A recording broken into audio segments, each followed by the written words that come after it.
Hey there friends, brace yourselves for one of my favorite creations yet. A majestic, scenic, overgrown habitat for the largest primate in the world, the gorilla, with a monumental centerpiece that makes an impression. Join me. Alright, you saw the intro, so let's go. This is the gallery that I envisioned. As you can see, there's a big window back there. And the goal was right away to put a big rock there and put a big tree on it. And yeah, we finished this off screen. It's pretty simple, just a tropical thing with some unfinished walls here and there. This is still a work in progress. But as you can see, that window back there is where we started to work. I had carved out a bit of a bowl-like semicircle behind the viewing wall, hoping to create some sort of immersive backdrop that from any point standing at the wall you would be, looking at this green environment that would reach the very top of the wall was the goal. So we have this faux rock backdrop that will eventually surround the whole area, but will be covered in a lot of foliage. So we took one of my favorite plants in the game, one of the most versatile ones, the arrowwood, and started covering a lot of the rock wall with that. And you'll see me do that for the rest of the build. And I knew I wanted a big central rock, so we started building this sort of rock bridge that will eventually turn into more like a round shape where we, as you can see, will put the big tree. At this point I did not know what this big tree would be made out of, either a real tree or custom wood. And I actually went looking for help on a Discord server, and I have to thank one particular user for the inspiration for what I eventually did here.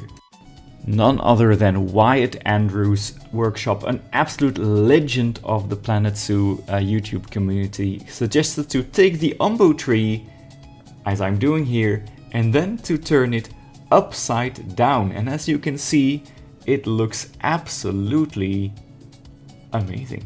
I then proceeded to have a lot of doubts about which tree to place on top of the upside down umbu tree, and eventually relented and just put an umbu tree on top of the umbu tree, because why not? As you can see, at this point I was actually going to use a combination of these wood logs, but also the upside down doom palm as other roots. But I soon realized, and with the help of some advice on Discord, again by Captain Callum this time, I removed the doom palms and will replace them with something else. But I'm placing this mulch down to sort of simulate a forest floor. A lot of the enrichment you see will also go away, and the doom palm itself will also be removed, as are these cardboard boxes. They were a bit overkill. Then comes, unironically, my favorite part of building any Planet Zoo habitat these days, and that is to start spamming grass. A combination of 3 is currently what I'm in love with. That is layering buffalo grass, of course. Then the Yorkshire grass, which just adds a bit more thickness and a bit more difference in color. Really love the difference there. And then finally, Durin grass, which, is a mainstay at this point. Has been, superseded in a way by buffalo grass, but still does its job perfectly. And we start filling in the forest floor. Much more is to come, but at this point I was, as you can see, pleased with how it looked, also starting to realize that these palm trees had to go. While you watch me plant some more tropical plants here all around, let's talk about the gorilla, the biggest living ape, and well, one of our closest relatives. There are 2 species of gorilla, eastern and western, each with their own subspecies. The eastern is much more rare than the western gorilla. Males are called silverbacks and can hit nearly 200 kilograms with huge arm spans. These guys usually live to around 35 to 40 years in the wild. They are found across equatorial Africa, from lowland swamps to misty mountain forests, thousands of meters up. When I think gorilla, I think of them stalking in the bushes around huge trees in the rainforest there in the deep African forest. Sadly, all gorillas are endangered or critically endangered, threatened by poaching, deforestation, even diseases spread by humans. Conservation has helped, but the struggle is ongoing.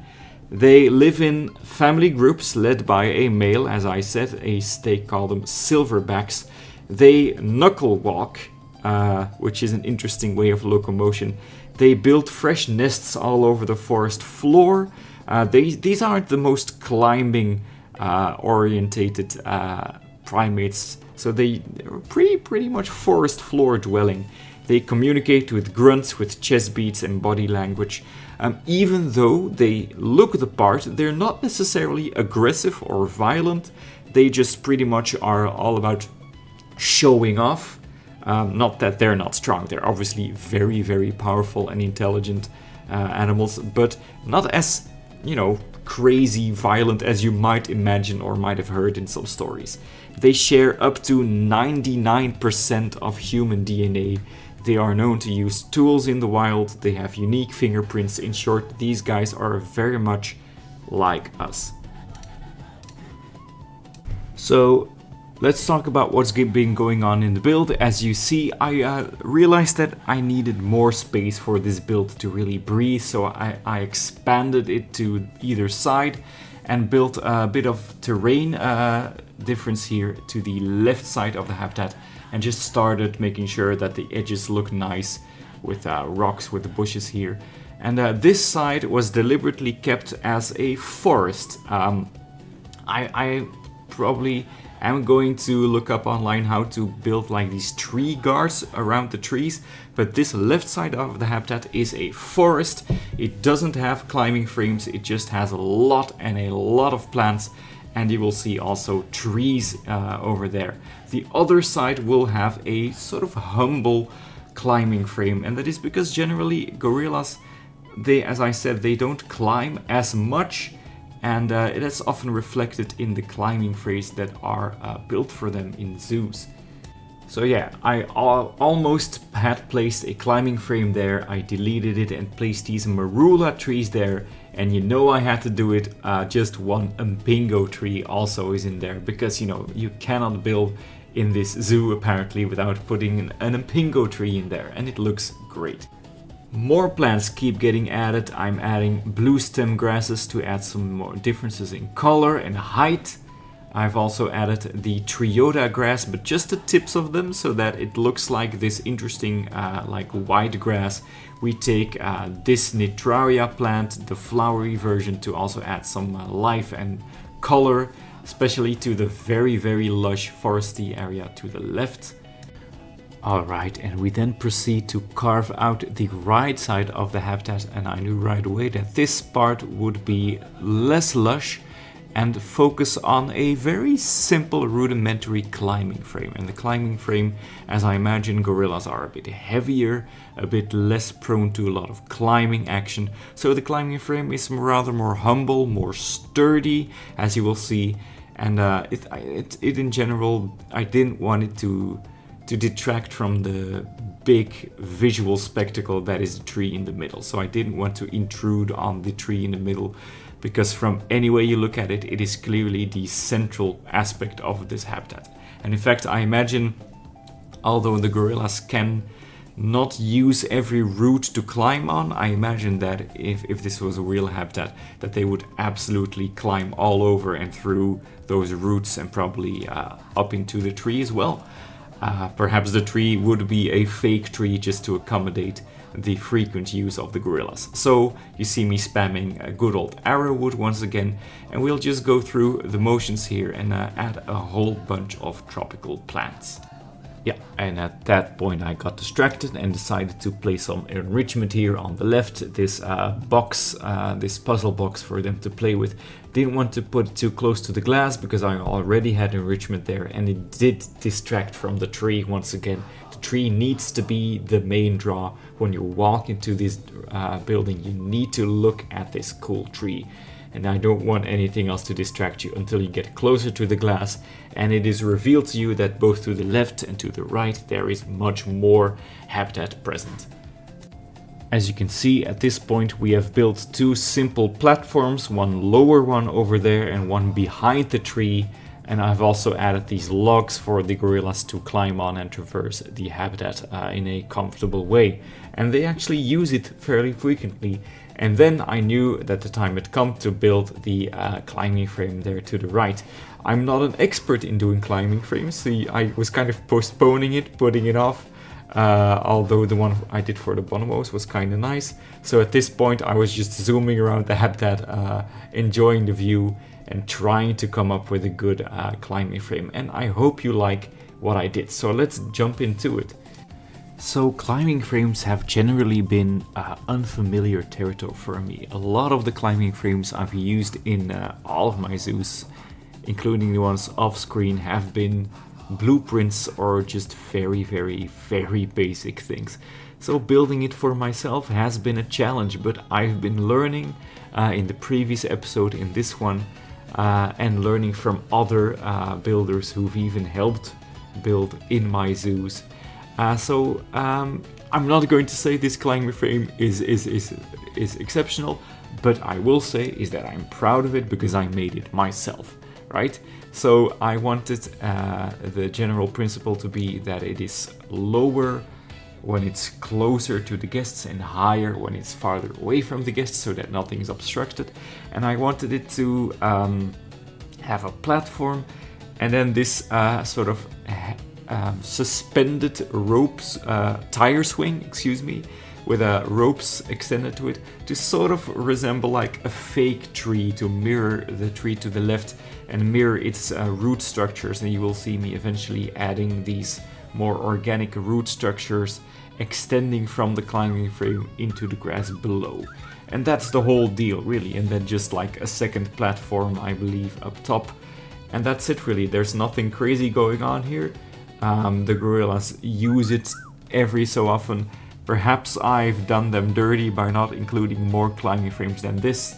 Truth be told, in my local zoo in Antwerp they do have a bigger climbing structure, but it has to be said that I very rarely actually see them using it. Whenever I do see gorillas in a zoo, they're just chilling on the ground usually.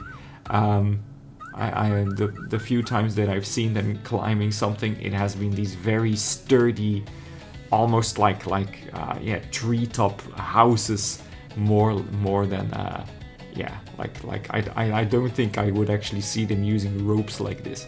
Here you see me adding these sort of like root structures to give it more of an organic feel and connect it to the concept of the habitat itself.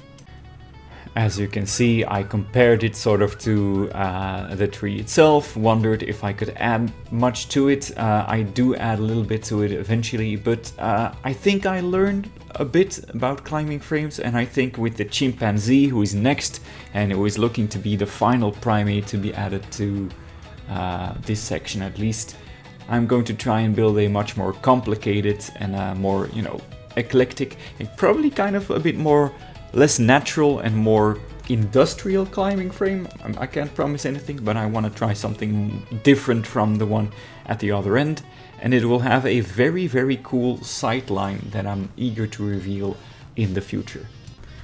So as you see me here building the final part of this climbing frame, you'll then see me adding rocks and plans to finish off this section. And I think off screen, not having recorded it, but I think I added some more plants and some more, just one tree here as well to flesh out this part of the habitat. And we're coming very close to the end of the build, and I think by now I have become a fan of the apes, of the great apes of Africa.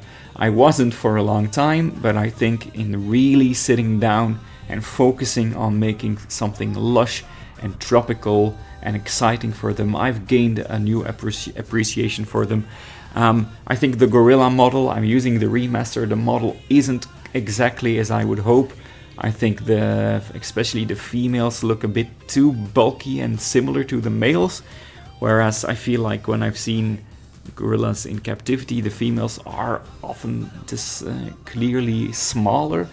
But perhaps I'm wrong there. Perhaps the size difference isn't all that pronounced as I think it is. And I am actually very happy with how this all came together.